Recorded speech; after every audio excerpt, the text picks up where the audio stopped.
Tanong, meron po bang mga tao na hindi kumikita sa OBA Copy and Earn System? Sige, sagutin natin yan.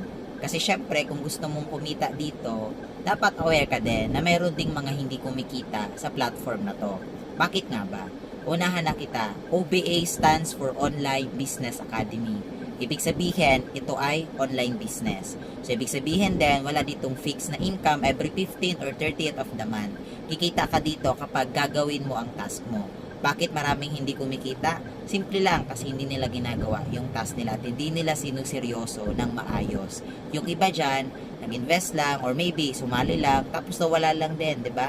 Nag-expect nakikita ng walang gagawin. Walang ganon, 'di ba? Kaya nga sa mga gustong magsimula dito sa OBA Copy and Earn System, dapat malaman nyo muna ito yung mga kailangan mo para magsimula ka at kikita ka talaga. Una, willingness to learn.